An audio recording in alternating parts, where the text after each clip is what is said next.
Back on my 1985 Sportster Chopper Build today, I installed the oil tank.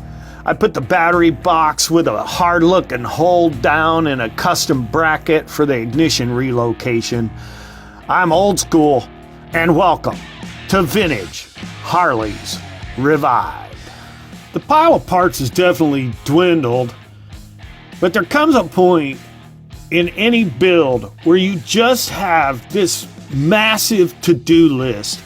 You've got your basic creative shape and profile that you want, but now it's down to ticking things off a to-do list.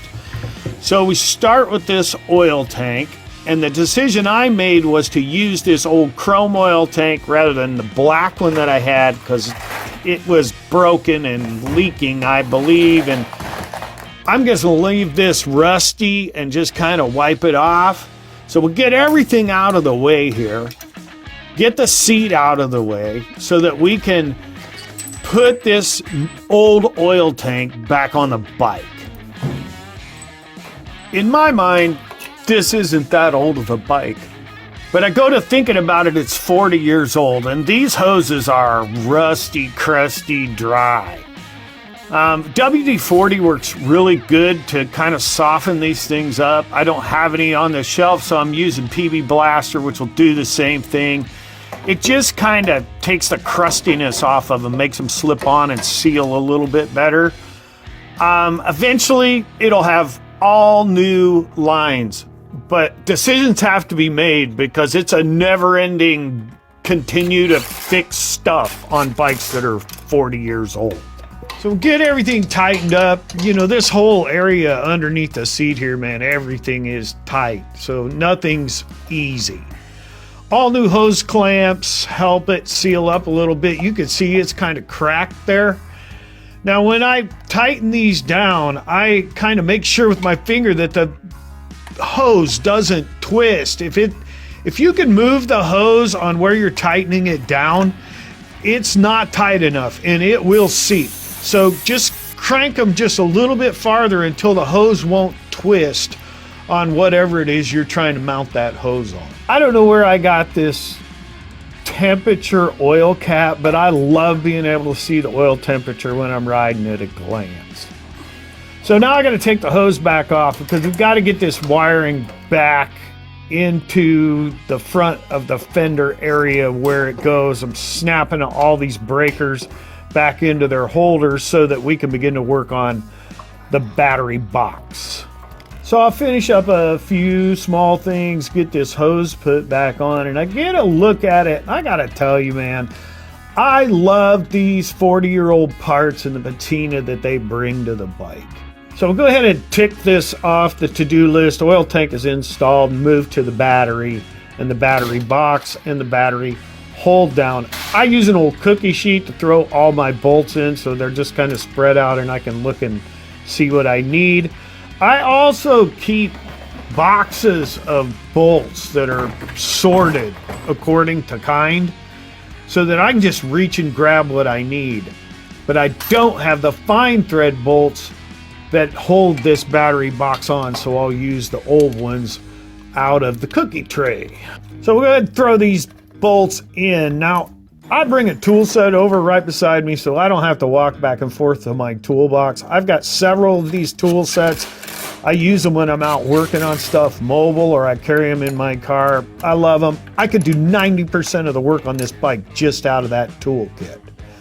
Now I'm going to grab the battery and safety's sake, I'm going to take some tape and put over the terminals on this battery so that I don't light my ring finger up again like I did years ago, red hot, and be hurt for a damn month.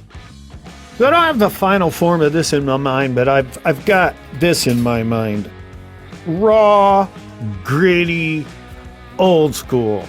It's kind of the overarching theme on this bike. Now that doesn't mean things aren't going to be done correctly or not look finished, but an overall feel for this bike for me is that old school, gritty, raw feel. So everything that I'm making with those kinds of thoughts in mind.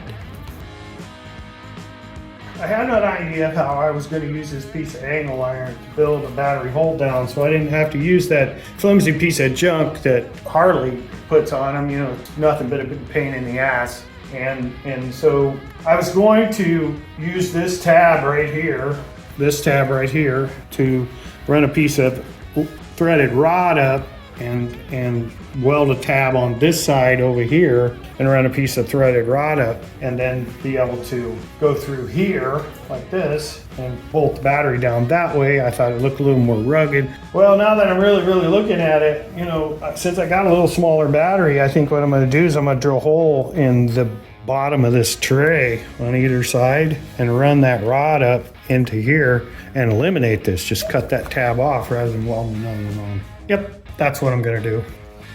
So yank the battery out of it now that we've kind of figured out what we're gonna do. Make some initial markings of where I need to drill the hole for this threaded rod, where I'm gonna cut this piece of angle iron. I'm just using a long Allen because it said hand to try to get the holes so they're the same distance from the back of the bracket. And yet at the same time, just kind of eyeballing it if it looks good. And so we'll snap punch these, cut this piece of angle iron to the initial length that I want it, pull the battery box out of it, and now we're gonna grab the 1/4 inch coarse threaded rod that I'm gonna use to make the battery hold down. Find the right drill bit, get it put into the drill chuck. Yeah, I still need to wire some permanent stuff for all my tools, but I'm at this point just using the cord and plugging it in. Well, I kind of figured out how to get this battery box into this holder so it's not jerking around while I'm trying to drill it, and I got it drilled, and I'm pretty satisfied with that finish. So we'll move on to the piece of angle iron and make these holes, and we'll be ready to start shaping things at this point. So I'm gonna mock this up. I'll put it here in the vise, put the battery in it, throw the raw hold down on it, and make sure that everything fits the way it's supposed to. So now I'll cut these pieces of threaded rod to length. Now, I've done this quite a few times. You've got to kind of taper the threads so you smooth the end of the rod out, and then kind of run it around at that angle on the grinder, nice and easy, so you don't have a lot of burrs or heated metal. And almost always, if you do it that way, where you taper it down the threads, you'll be able to screw these nuts right on to this cut threaded rod. So now I'll make some round shapes on the end so everything's not just, you know, sharp and jagged. I don't think this is going to be what I'll have finally. In my mind, there's holes in this thing and it's painted black and it really looks like a finished product. But for now, just make these initial shapes and I'm pretty satisfied with it all as a whole. It's going to do exactly what I need. It's going to look the way I need it to look. So for the third time, maybe more, we'll put the battery box back in. At this point, I want to make sure that I don't forget to put this oil tank drain back on the plug that's on the battery box, and we're going to commit. Now we're going to cut this tab off. So there's no going back to the way that Harley had this battery held down anymore. It will require a new 40-year-old battery box. Throw the battery up in there, put the threaded rod down in there, get the nuts screwed onto the threaded rod, and I'm realizing right here it's super tight. So we may be able to have to space this box up somehow as we ride it. We'll keep an eye on that so that we don't damage that primary. Tightening things down, and look, don't over tighten this. The way this thing is, if you over tighten it, you could squash the battery and ruin it. But man, that thing's going nowhere. So now we're peel off the sticker, use a brake clean to get the stuff off, and we check more stuff off the list. So if I put it here, I'm gonna have wires coming from back here. I will have the coil wires. If I don't put it there, all I'll have up here is the coil wires and the wires for the headlight, which I can, you know, just about make disappear. There's also the issue of heat with it right here, which is a concern. So if I put the ignition switch here, which is kind of a cool location, again, I got a problem with heat. And I think I'm not gonna put all these brackets, I'm gonna cut all these brackets off. I like it here. And all the wires that I'm gonna need to use are in this area, right back here on the front of the fender. So this is where I'm gonna put it. So here's my process as I stare at this and decide how I want it to look and what I want it to be. And I grab a piece of metal that's thick enough to not vibrate and bend easily, but thin enough that we're going to be able to shape it and drill it and make it the way that I've got in my head. So I'll make an initial mark on this little piece of metal, and I'm going to use a stepper bit.